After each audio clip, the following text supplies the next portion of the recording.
on the last few Sundays, we've been hearing about the tough time that this man Job had, and the experiences that he went through, and how he clung on to God through those times. And we're going to find, as we get towards the end of Job, how actually God restored him amazingly. And I thought it might be a good time to hear from Jeremy, because I haven't heard the whole of this story, but Jeremy and I have known each other for more than 15 years, probably 16 years about now, isn't it, Jeremy?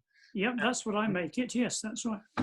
And I know that when we first met at St. Peter's Barge, Jeremy, you were just recovering from a really difficult time, weren't you? Can you just tell us a little bit about what you'd been through?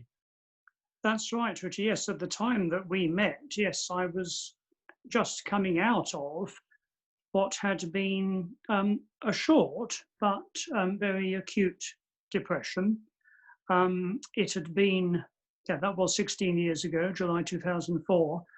It was not the first time that I'd been depressed. I recognised that later, but it was the first time that it had been as acute. I was suicidal. I was admitted to a residential psychiatric unit, first of all for a week, and was discharged, and then 10 days later was admitted again for a month.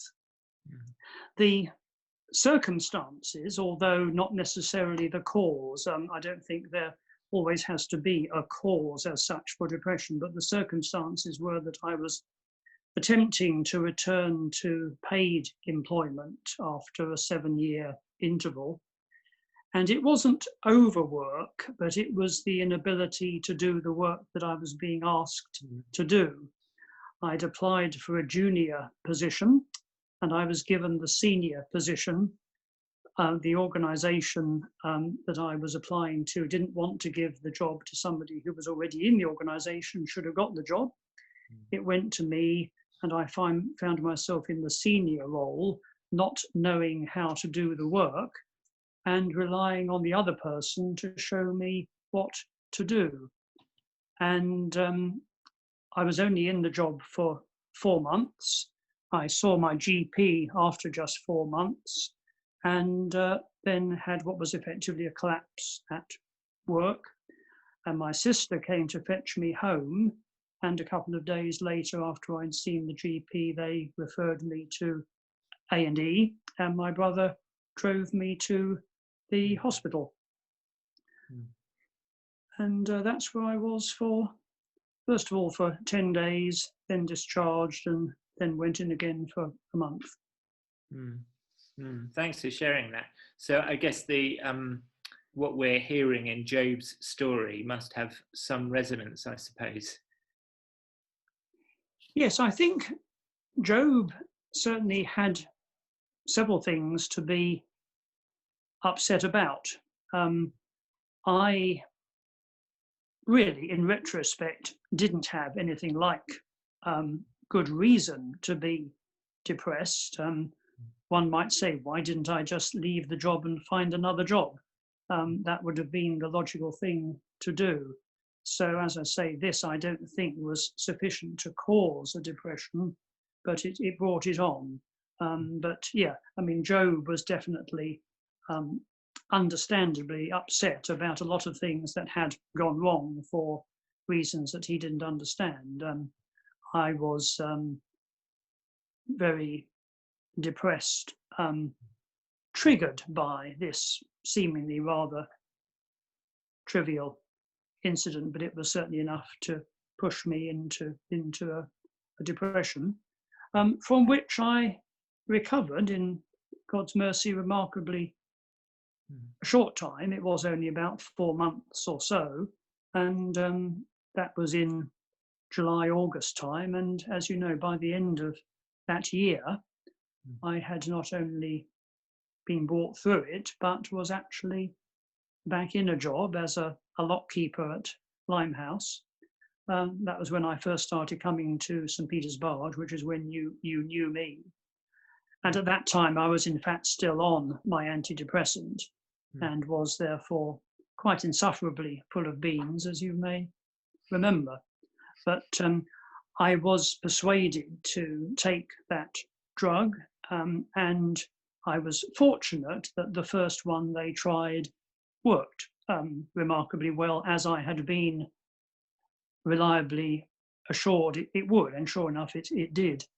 Um, I've just jotted down something which people may find helpful. If one says, well, that sort of thing shouldn't happen to a Christian, I think one might just as easily say one shouldn't break a bone. I, funnily enough, never have broken a bone, but if I did, or if any of us did, would you refuse to have a splint or a plaster cast or a crutch? Or would you say, oh no, I can manage without, thanks? And I would say, although, as I say, I've never had one, but the cast or the splint or the crutch, it supports the damaged part, allowing the person to keep going until the damaged part is healed. And a splint may actually make your finger or your arm or your leg stronger than it would be normally for a while. And I guess it's the same with the drug. It may make you feel unnaturally full of beans, but that's not how you're supposed to be. It's not normal for you. But I was reassured that there was no shame in taking medication when offered.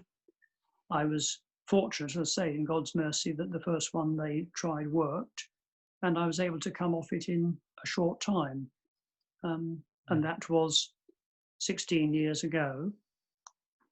And Jeremy, let me just jump in there to ask you, you've made reference to the fact that you were a Christian at that time. Mm-hmm. What impact did this have on your Christian faith? I've jotted down, if one was to say, was I aware of God's presence at the time? Yes, I was. Was I aware of God's love at the time? I don't think I was. My brain was not working properly. That was the part that was not working. And I was getting wrong information from it. And I sort of look at my notes here. Yeah, so I was seeing things, I was imagining things, nowhere near as wacky as some of the other people in the hospital with me. So my brain wasn't working. So did Bible reading or prayer help? No, not at that time, because my brain just wasn't able to process that information. But I was very much aware that people were praying for me. I was supported by my family, my brother, my sister, my brother-in-law, and I knew that people in my church, staff, other Christian friends were praying for me and came to visit me, which was a comfort at the time. And in retrospect, yes, certainly, I know that the Lord was there, and I can look back now and see that He brought me through it.